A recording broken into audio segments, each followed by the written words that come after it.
Bonjour à tous et bienvenue dans cette nouvelle vidéo Business et amour. Bienvenue mon Polo, comment tu vas? Eh bien écoute, super, très amoureux de notre business, là, si je puis dire. Excellent, excellent. Merci en tout cas à vous d'être encore avec nous et puis au plaisir de répondre à tes questions. Je te remercie encore une fois d'être aussi présent et d'accompagner encore une fois sur ces sujets-là qui me passionnent et de pouvoir apporter un maximum de valeur aux gens. Et je te remercie encore une fois d'être là avec moi aujourd'hui. C'est avec beaucoup d'amour. Excellent.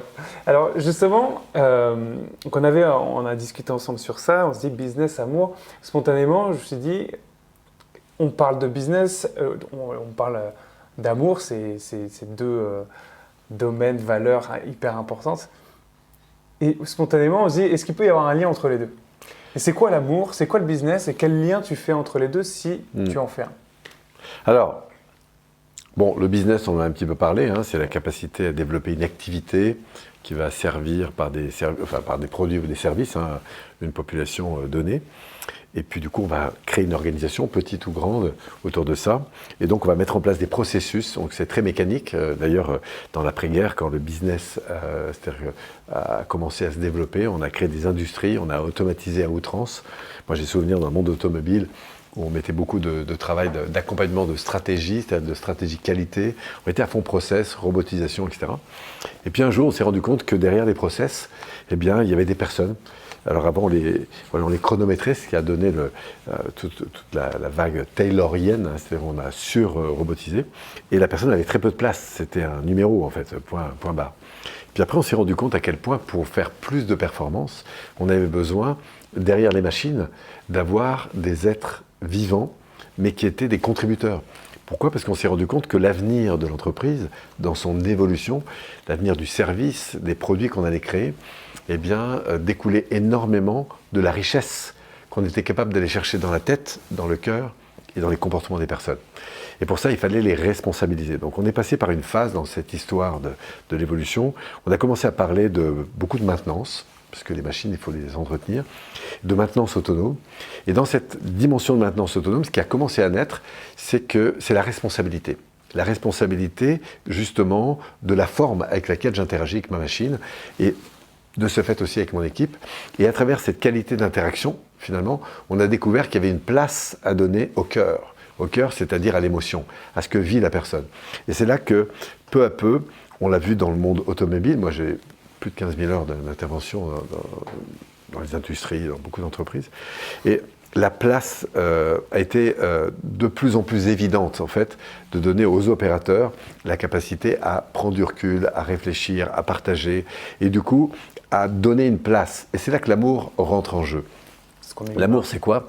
C'est d'abord une relation. Donc dans cette relation, on a tout un spectre, si je puis dire, de qualité de relation.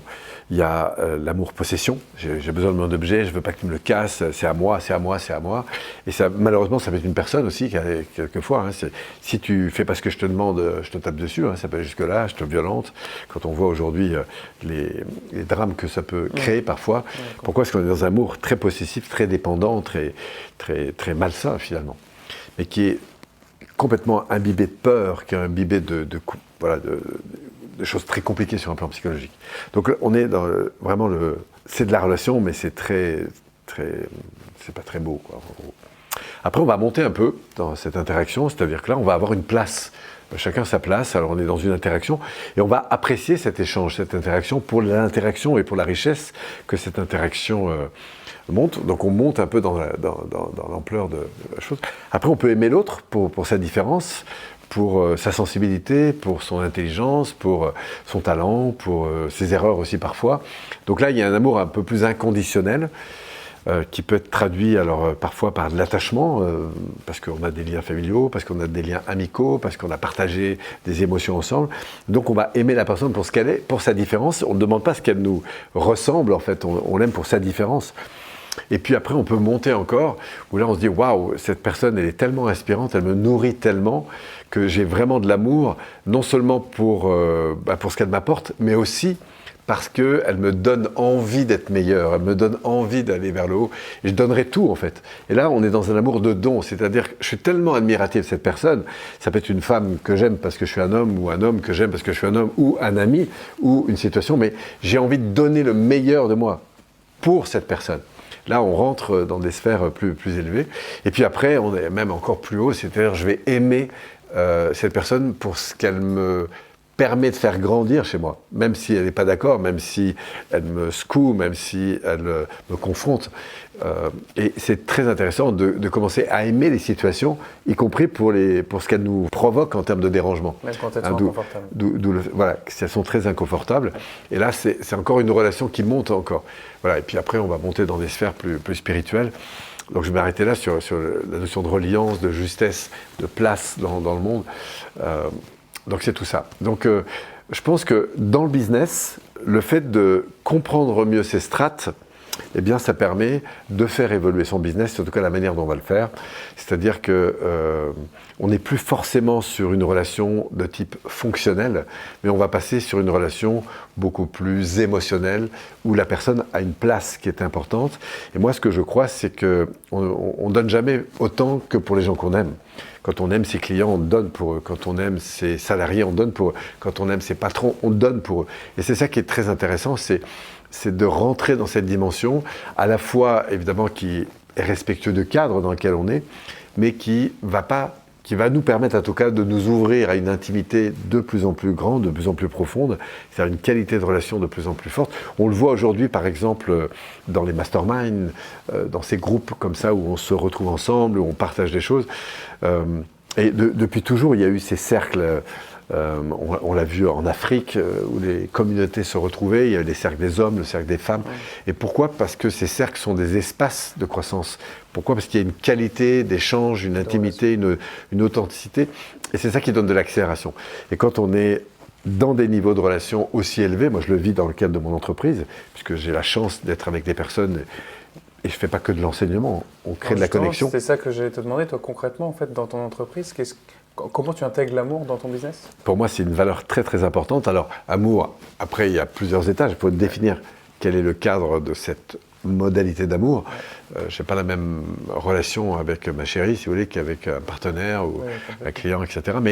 Mais dans la profondeur de l'amour de l'autre, du respect de l'autre, il y a des choses qui sont de l'ordre de l'amour, en fait, de reconnaître à quel point on aime les personnes, on aime aussi ce qu'on fait avec, c'est-à-dire ce qu'on leur enseigne, on aime leur transformation, on aime leur liberté, on aime leur ouverture, on aime aussi ce qu'ils viennent confronter parfois chez nous. Donc moi, je pense que dans le business quand on a connu la qualité des relations dans un monde de business, c'est difficile de faire ça. C'est difficile de faire l'inverse, en fait, de revenir en arrière, en fait. Ouais. Parce que en fait, c'est comme d'être dans un super lieu, un super hôtel, mais quand on y est seul et qu'il n'y a pas de vibration, si c'est pas notre choix, en tout cas, je trouve que quelque chose qui est partagé, c'est tellement plus fort. Plus de sens pour ça. Et puis après, c'est vrai que la qualité des relations, ça fait aussi la qualité des engagements. Et ça n'empêche pas de négocier. Hein, c'est pas parce qu'on est amis qu'on ne va pas redéfinir un cadre. La gentillesse, c'est pour moi un moteur très fort dans cette relation d'amour, mais elle n'empêche pas un cadre. Oui, et parfois de la confrontation, mais c'est encore une fois fait avec bienveillance. Voilà, c'est tout l'art de la communication, justement. Hein, c'est de mettre du cadre, de la forme, de la structure dans cette notion de lien. Voilà, donc amour et business, excellent. Pour moi, ça va vraiment bien ensemble, à partir du moment où on a bien intégré ces deux polarités. Excellent, mon Polo, je te remercie beaucoup pour ces belles choses, ces belles informations que tu nous as partagées. Merci à vous d'avoir regardé cette vidéo. J'espère que vous avez kiffé, que vous avez appris des choses, et puis je vous dis à très bientôt. N'hésitez pas à liker, à partager la vidéo, et à bientôt pour une nouvelle vidéo. On vous retrouve très vite. Business et spiritualité. À bientôt. Ciao, ciao.